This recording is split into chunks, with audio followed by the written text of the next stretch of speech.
Bien, vous avez répondu nombreux à notre invitation pour fêter le 60e anniversaire de l'Ordre de la Grappe d'Or, qui, par sa manifestation annuelle, maintient une tradition viticole forte de notre village. À la fin des vendanges, il était de tradition de faire la fête. En effet, lorsque la vendange était en cave, on était enfin à l'abri des vicissitudes de la météo, et le vigneron savait, à ce moment-là, la quantité de breuvage qu'il allait pouvoir dispenser à ses semblables pour les rendre plus joyeux. Le plus dur était fait, et la récompense de ses efforts d'une année méritait bien une petite fête. En 1952, un petit groupe de 6 personnes décidèrent de la création d'une confrérie vinicole au nom évocateur de Ordre de la Grappe d'Or du Revermont, pour donner un éclat particulier à cette fête, et aussi dans le but de distraire ses concitoyens. Nous avons aujourd'hui parmi nous la présence du dernier de ses fondateurs, en la personne de Marcel Émonard. Ce soir, nous avons décidé de le remercier et lui rendre hommage. Marcel, si vous voulez bien vous approcher, et je pense qu'il mérite vos applaudissements.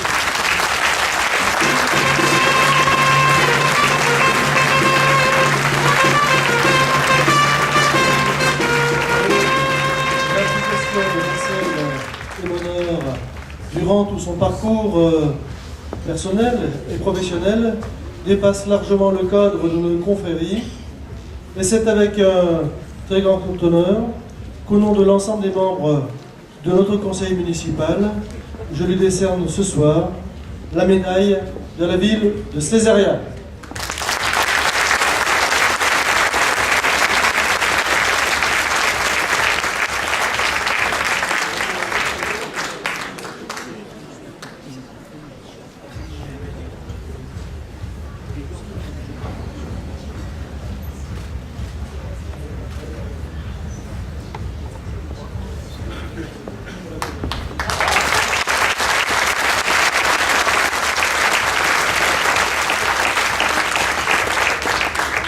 Marcel aura œuvré durant des années au sein du conseil municipal, dans les commissions communales extra-municipales et au sein de nombreuses organisations professionnelles, notamment dans l'organisation mutualiste, où il s'est toujours dévoué avec beaucoup d'abnégation et de conscience, sans oublier le rayonnement qu'il a apporté à la commune de par ses activités professionnelles.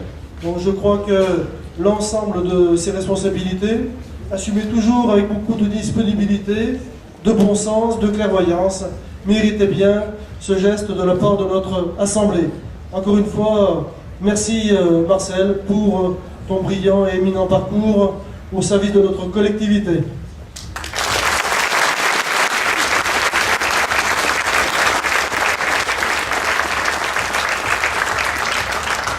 Alors, aux côtés de... c'est dans un autre registre, mais aux côtés de Marcel, je voudrais appeler maintenant une autre personne pour le remercier à son tour. Je vais appeler M.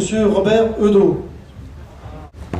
Alors, Robert, on ne lui remet pas la médaille de la ville de Césaria, mais il l'aura sans doute un jour, mais c'est encore un petit peu tôt.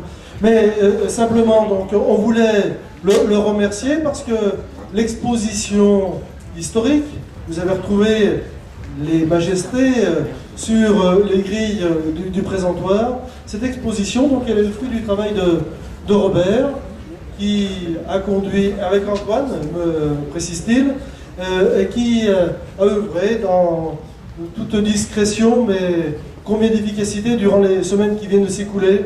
Et cela lui valait bien ce petit geste de la part des membres de notre confrérie. Merci Robert.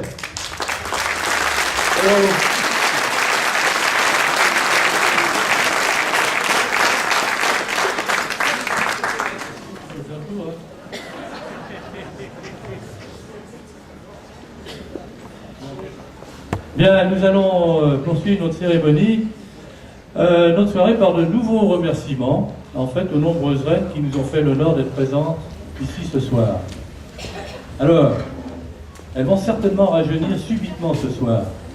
En effet, je vais les appeler chacune par leur nom de jeune fille. Ça fait toujours plaisir, n'est-ce pas?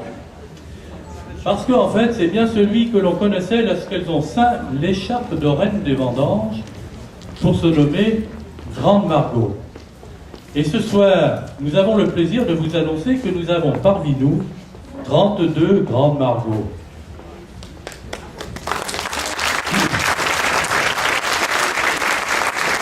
Alors, je pense qu'effectivement on peut les applaudir parce qu'il y en a qui ont fait un long chemin pour venir jusqu'à Césaria. Alors, nous allons remettre une écharpe à chaque reine avec la date de l'année de son règne.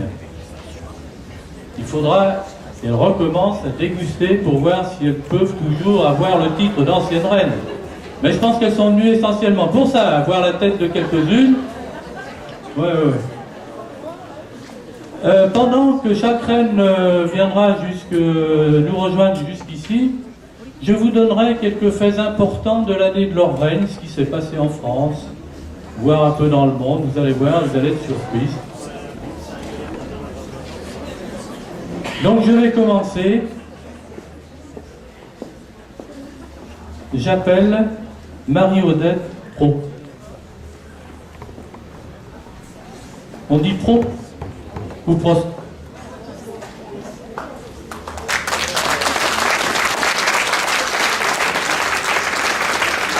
Alors Marie-Odette a été élue reine en 1950, avant la création de l'ordre de la Grappe d'Or. Alors en 1950, nous avions la première greffe du Rhin. On a le premier timbre à l'effigie de Marianne. C'est le développement des scooters. Et puis on a découvert le gaz à lac. Et puis malheureusement dans le monde, c'est la guerre de Corée, le nord est soviétique et qui envahit le sud est américain. Voilà, donc nous remettons l'écharpe à Marie-Odette, 1950.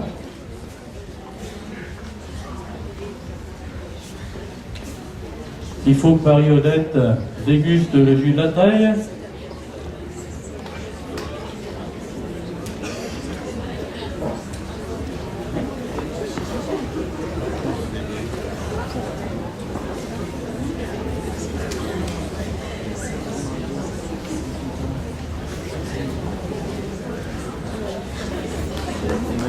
Alors Marie-Odette, par rapport à l'année 50, c'est bon? Ah. Bien, alors par contre, je vous donne quelques faits des années, mais j'ai trouvé un point commun à toutes les reines aujourd'hui, de toutes les années. Et savez-vous lequel? En fait, c'est que chaque fois, il y a eu un millésime extraordinaire au niveau des vendanges. Bien, on remet donc le rose, et Philippe, tu accompagnes Marie-Odette. J'appelle Denise Favier, qui a été reine en 1951. Alors, qu'est-ce qui s'est passé en 1951?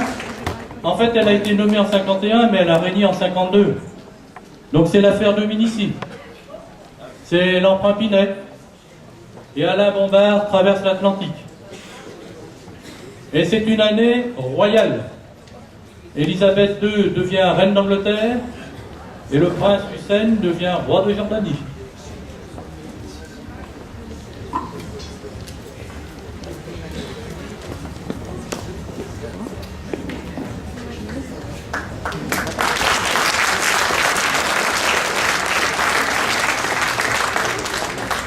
Camille, plus vite, elle n'était pas...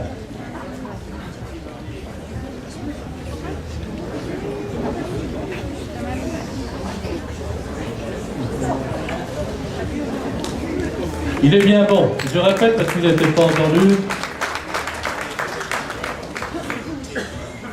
J'appelle Simone Vélon, qui a été reine en 1956. Alors Simone, entre nous, 56, c'est aussi l'année de ma naissance. Mais ça, c'est pas un fait marquant. Hein. Qu'est-ce qui s'est passé en 56? C'était la première opération à cœur ouvert Jacques Anquetil gagnait son premier Tour de France. Et c'est la première fois qu'on instaurait la zone bleue. Et dans le monde, qu'est-ce qui s'est passé? C'était le lancement du Spoutnik. Et en fait, on avait le traité de Rome avec les 6 pays. Et c'était aussi la naissance de l'échographie. L'échographie date de 1956.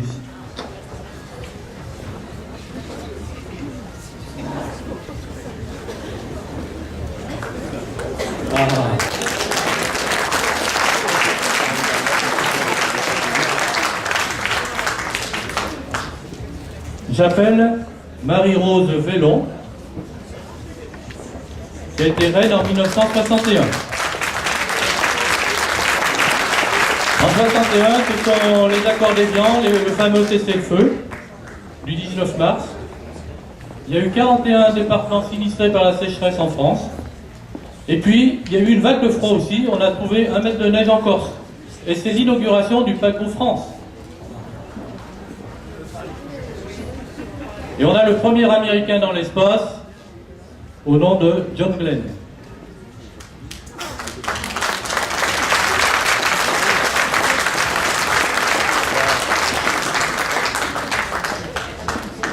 J'appelle Marie-France Rosset, reine en 1962.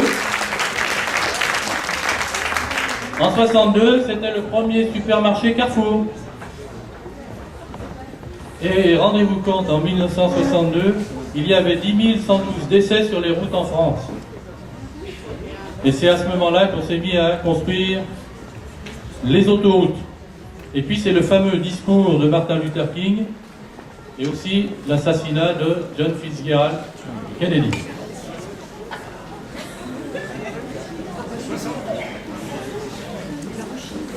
Moi je pense que nos anciennes reines méritent d'être encore reines.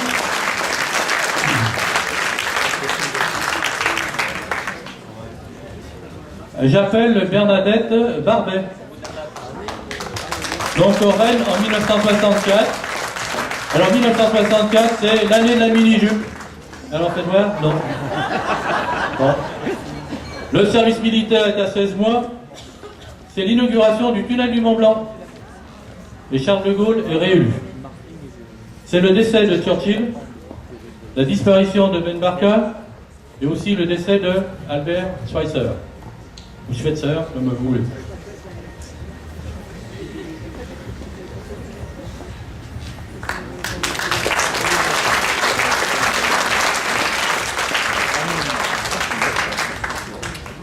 Moi je pense que les anciennes reines comme ça, il y a une certaine expérience quand même. J'appelle Christine Gringose, donc reine en 1966. 1966 c'est le naufrage du Torrey Canyon en Bretagne, la création de la NPE, on a 300 000 chômeurs, Tom Simpson au Mont Ventoux est décédé, c'est la présentation du Concorde et c'est aussi la création de la carte bancaire. Et c'est la guerre des 6 jours, Israël déclenche une attaque sur l'Égypte, on a un coup d'état militaire en Grèce et c'est la première grève du cœur en Afrique du Sud.